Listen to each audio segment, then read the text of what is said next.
Hello everyone, thank you so much for joining and thanks so much for watching my videos, following me, subscribing me and leaving your wonderful comments. I really appreciate all that. Okay, in the last few days I've been working a lot on the CPU design. Okay, I didn't make a video but I've been verifying this CPU design and changing its implementation in Python. And yeah, I made a pretty good progress. I just want to give you a summary of what I did.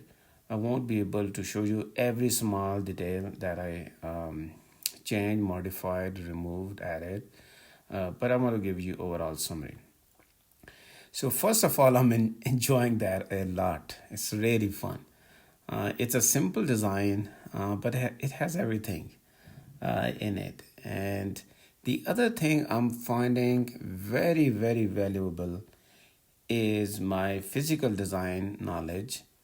And I'm using that to predict some of the problems that might happen later in floor plan, in timing, in area, in power optimization. And I think that's fantastic. What typically happens in bigger companies that you have people who do architecture, then you have people who do RTL design, then you have people who do validation, then people who do physical design, right? All of that stuff. But typically what happens is some people know different areas pretty well, but since it's much bigger product, it's just not possible for the same person to go back to architecture, then do RTL design, then validation, and then do physical design.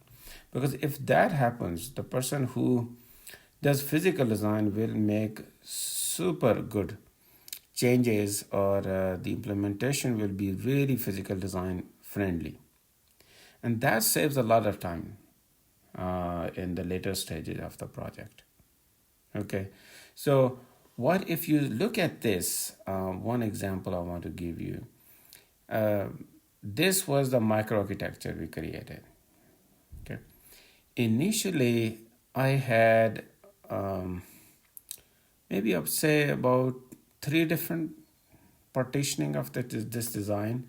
I had one data path, so and one controller, and then I had three or four these memory elements, right? So this was the controller, if you remember, and this is instruction memory, register file, data memory, okay, and then everything else was my data path. Okay, I created everything instantiated in the top level. Then in my Python I had a top level which I showed you. Okay, I started giving two instructions, and I'll show you my testing philosophy right now. But I add immediate and load upper immediate. That combination of those two you can achieve. You can set a register with a certain 32-bit value. Okay, so I started playing with those two. I added a lot of prints, statements at different stages of this design to kind of see if instructions are working or not. And I created autonomous comparison as well. But one thing I realized that from physical design point of view, I think those 2-3 hierarchies don't make too much sense. In physical design, or in floor planning, I should say, which I was looking at, you really need to have a control of what you want to place. For example, I want to place these two muxes right close to the input of ALU and right at close to the interface of register file. Okay, then this guy I want to put close to the register file. So then I realized, okay, if I put decoder and this thing I need to have earlier on. I cannot instantiate my whole data path. I need to first decode it, right? So there are some limitation of how you can model it in Python and later on in hardware. In hardware, they are connected in parallel. Whatever comes, it will go output. But considering I have a correct software and hardware modeling, I thought, and some of these things will be hard for you to understand unless you do it yourself. So I strongly recommend you that this project that I'm doing, uh, take it as your part-time project if you're working, or if you're a student, take this simple project as your 6 month or a year internship or thesis, whatever, where you are, whether you are in bachelor or master. It looks too simple. I know a lot of students come and try to do super fancy thing. They think that okay, their project will look cool if it's a fancy thing. But I tell you, from bachelor or even from master students, nobody expect they're gonna innovate something massive. Okay, what you really want to do, the whole purpose of that project is that you get chance to have a hands-on experience on something not too big, not too small, that where you can apply all the knowledge that you gather during the coursework. Okay, the CPU, single CPU RV32i, starting with its instruction, then creating microarchitecture, thoroughly verifying and implementing in Python. I'm seeing right now that some of the changes, if I have an RTL code, those will be very difficult to, they will take a lot more time to make changes, verify everything, and even changing some of the hierarchies. I converted data path into a lot of these modules, which are all sitting at the top level now. Some of these they say, and even those were difficult, even with my small test bench. I changed things, a lot of things were not working. I had to go back, I have to check and all that. But still, I think it is much easier, quicker if I do it in Python than I do it in RTL, in System Verilog. Okay, so I'm really learning the benefit of doing all this in Python, okay, and verifying everything there. And I feel I made my life a lot easier, even in physical design, System Verilog, by playing things and correcting things and fixing things in Python. Okay, so going back to what I was saying, as a student, even it's smaller, but it's more realistic. You can try to optimize this code, and you will see I will try to optimize it a lot from area power point of view. I will try to save every milli or microwatt here. Okay, whatever I can. Right, from architecture, microarchitecture, later in physical design as well. So it's a great learning. Overall, it will be a small chip, and I will definitely tape this out as well and take it through the entire cycle. Okay. So what I did, I felt that as a floor planner, as a physical design person, I have a lot more control. If instead of one hierarchy at top and then it has 2 3 hierarchies underneath, hierarchies are those modules, right? And then I create another third level hierarchy where inside the data path I have a lot of modules. So I think what I feel that I should have a top level. Okay, this is my OSAC 1. This is first SOC that I'm creating. And with O, I gave it a little Irish touch to it because I lived in Ireland. So OSAC 1 is my embedded CPU. And at the top level, I have all these 14 modules. So I don't have a data path you can see. And inside data path, I have ALU and all those. So if you look at PC, this module has what? Just one PC register. It's a 32-bit register.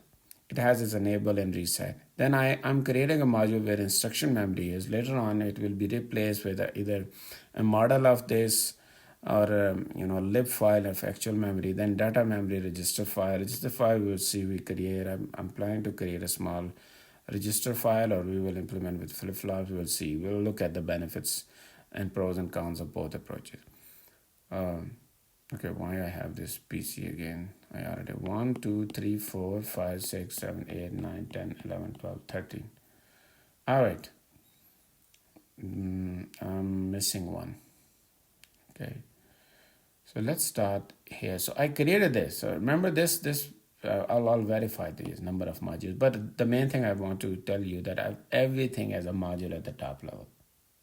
Okay, and every unit it pretty much self-contains, but their interaction with each other is important too. So then I converted the same this diagram, right? Here I'm showing you different hierarchies I created. So one is PC, one is PC4. PC4 is used here.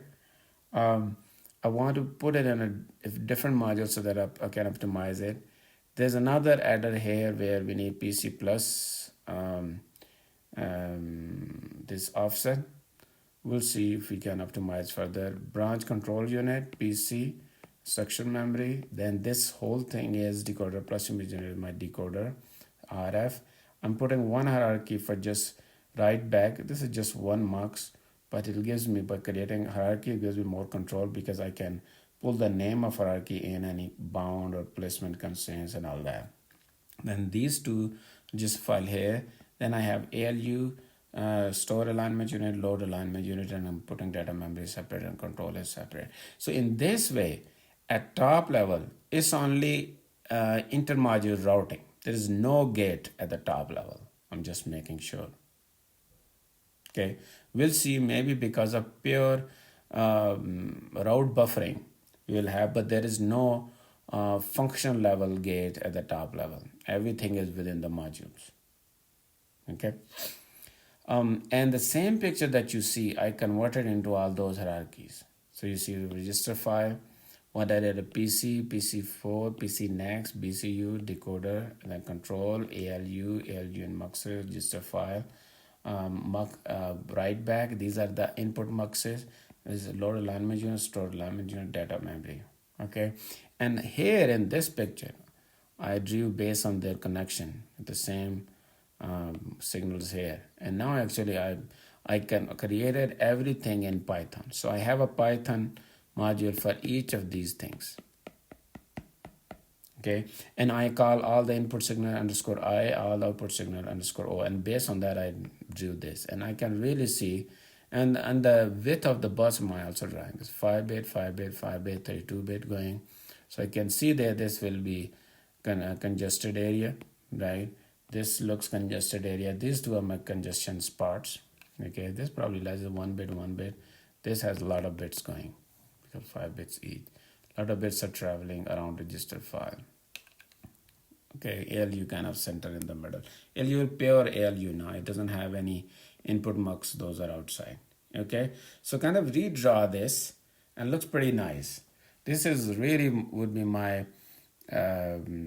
optimization kind of diagram. I need to make sure all the LAU stuff is together. This is stuff is together.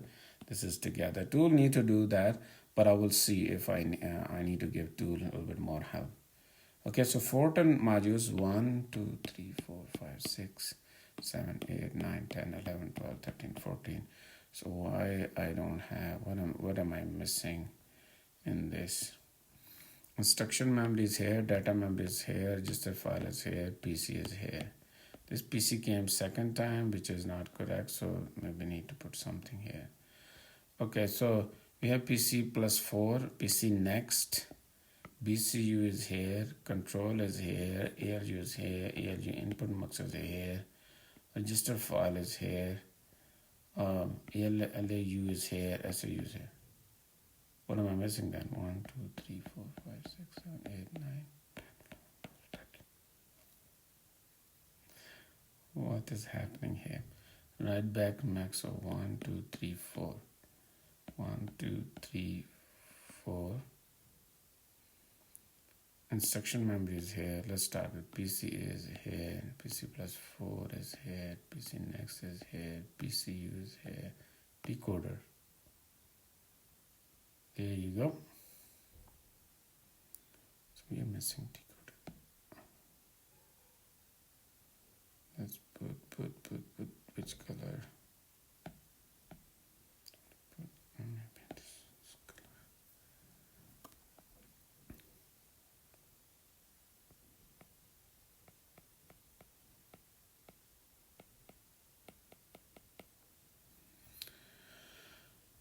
So I have these, and all of those signals talk to each other now. Okay, then in the verification, what I did, so I have an ASM file. This is the file, a simple text file where I put all the instructions. So far I played with add I and LUI instructions. Okay, I write, I update different registers, and then I convert this through Python code into hexadecimal file. Just convert this into instructions. For each instruction, the corresponding hexadecimal file for each line. That's what I load into the memory. Okay, and from the memory, then this whole thing works. And when all the instructions are executed one by one, okay, so I read from each instruction, I update PC every time 0, then 4, and C, blah, blah. So each instruction I pick and execute this.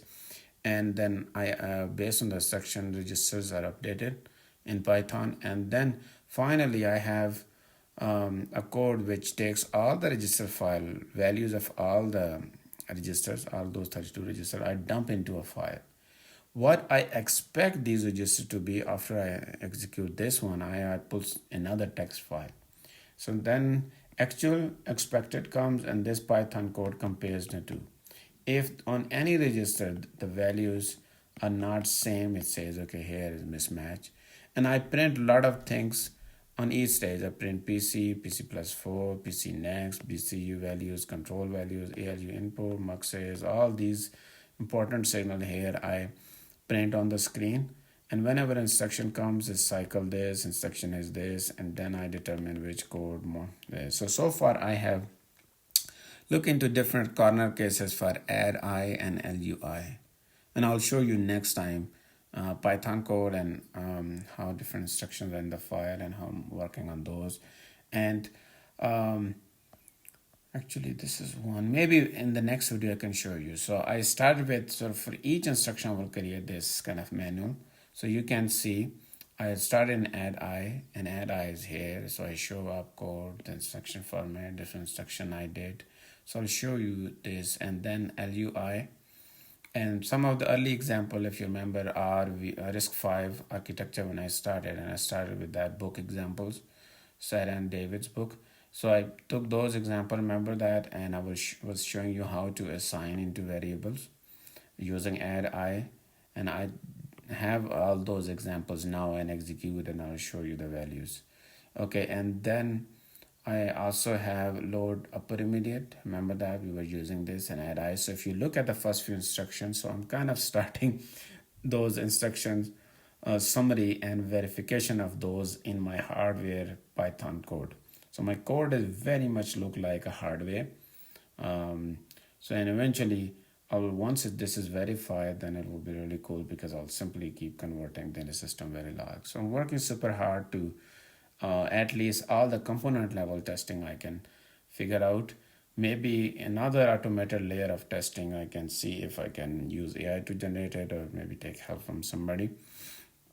But then LUI, how this, remember, these are the slides from RISC-V architecture, and I'm just verifying all that again. So I'll show you these two instructions and what kind of verification I have, but I think I want to give you this overview, and that I have covered already. All right, that's it for now, and I will see you pretty soon. Bye.